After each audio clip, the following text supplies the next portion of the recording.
La interacción entre derecho y religión como dos modos de regulación de la conducta humana es algo que parece inevitable, pese a las pretensiones de mutua independencia. ¿Será esto cierto? Bienvenidos a este podcast donde profundizaremos más acerca del derecho religioso. Somos Elena Arias, Luisa Sierra, Giovanni Areiza, Sara Restrepo, Marilyn Monsalve y Sergio Tamayo. El derecho religioso es el ordenamiento jurídico que establecen las diferentes iglesias o confesiones religiosas para sí mismas y que en algunas realidades sociales son un derecho propio. Este incluye códigos éticos y morales enseñados por tradiciones religiosas en los que encontramos casos como el judaísmo, el islam y la fe bahá'í, que enseñan la necesidad de una ley positiva revelada, tanto para el Estado como para la sociedad. Mientras que hay otras religiones, por ejemplo el cristianismo, que generalmente rechaza la idea de que esto sea necesario y más bien enfatizan los preceptos morales de la ley divina sobre los aspectos civiles, ceremoniales o judiciales. Cele, ¿podrías contarnos cuál es el origen de este derecho? Bueno, surgió a partir de la necesidad de regular la vida de los creyentes de acuerdo con sus principios religiosos y se desarrolló a lo largo de la historia en respuesta a contextos sociales, políticos y diversos.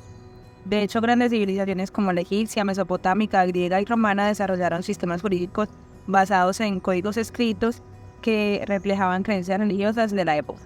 Luisa, ¿y cuáles serían las bases de este derecho? Bueno, primero las bases jurídicas más comunes y principales son los textos sagrados.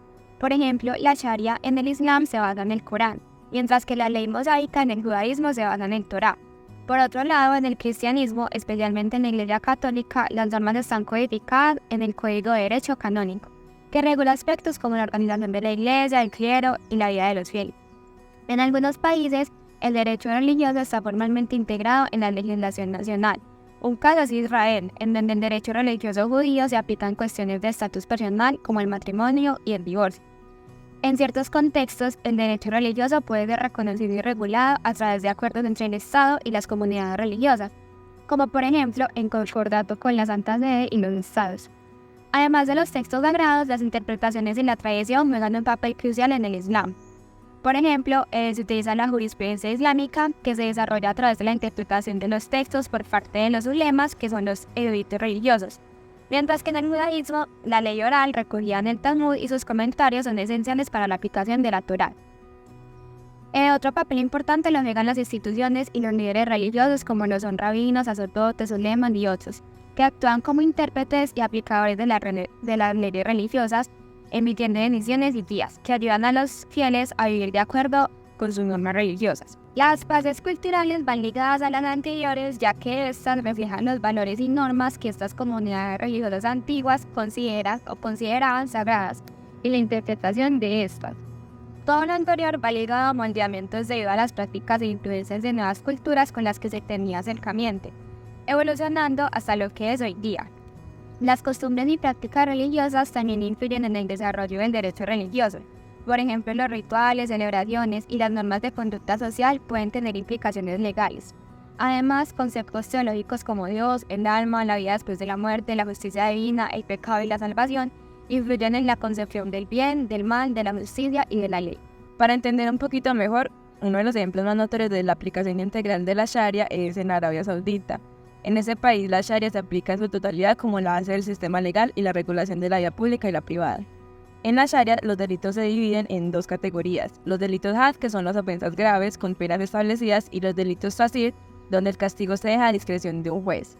Entre los delitos had se incluyen el robo, que puede ser castigado con la amputación de la mano, el adulterio, el narcotráfico y la brujería pueden conllevar a la pena de muerte, y la ejecución puede realizarse por decapitación, lapidación o fusilamiento, dependiendo del delito. La Sharia también se aplica en temas como el matrimonio y el divorcio, como lo mencionaba Luisa ahorita, que el matrimonio es como un contrato y el esposo tiene el derecho de iniciar el divorcio, aunque las mujeres también pueden solicitarlo bajo ciertas condiciones.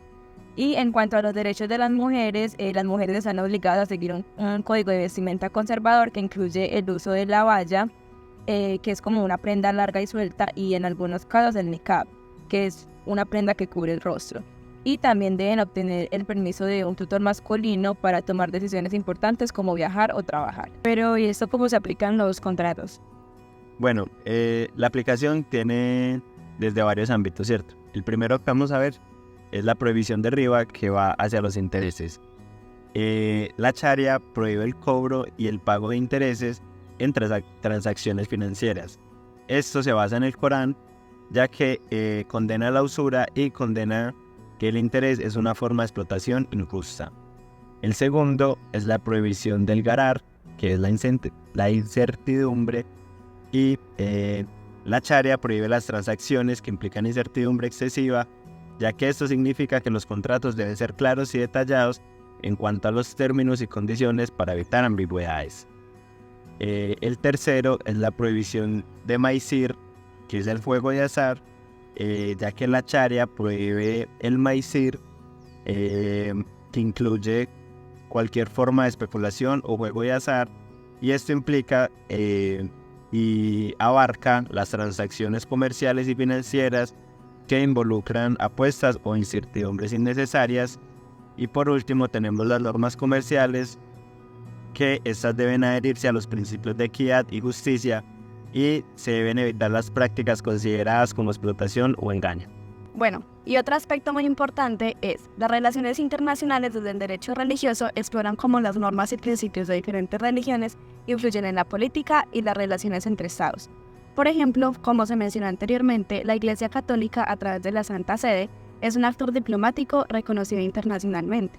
Mantiene relaciones diplomáticas con casi todos los estados y ha jugado un papel significativo en la diplomacia global, incluyendo la mediación de conflictos y la promoción de la paz. También muchas organizaciones religiosas participan en la cooperación internacional, especialmente en áreas como los derechos humanos, la ayuda humanitaria y el desarrollo sostenible. Ellas influyen mucho en la política internacional y en la implementación de proyectos de desarrollo. Ya conocemos estos ejemplos, pero ustedes se preguntarán, ¿realmente la religión ayuda en las relaciones internacionales? Sergio, coméntanos sobre esto. Sara, claro que sí. Esa pregunta nos ayuda mucho a entender cómo el derecho religioso impacta dentro de las relaciones internacionales, porque debemos tener en cuenta de que por las diferencias de religiones muchas veces se han creado conflictos a lo largo de la historia.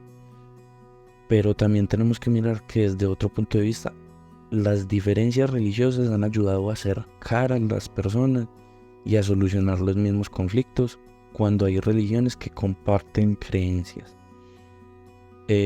También debemos entender de que dentro de los derechos humanos, la libertad de expresión de culto religioso es fundamental y cualquier persona puede expresar la religión que quiera sin que nadie se lo impida, y es un punto de partida claro para entender estas relaciones internacionales sin generar conflictos dentro del derecho religioso.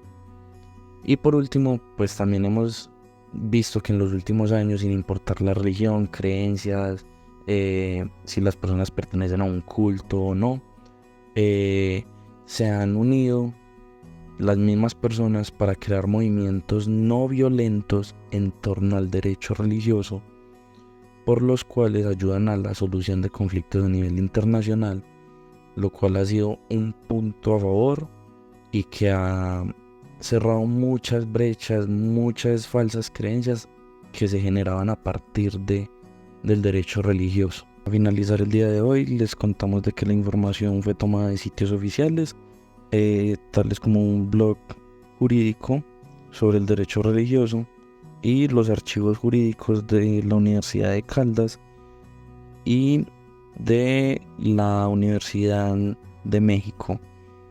Muchísimas gracias y nos vemos en una próxima ocasión.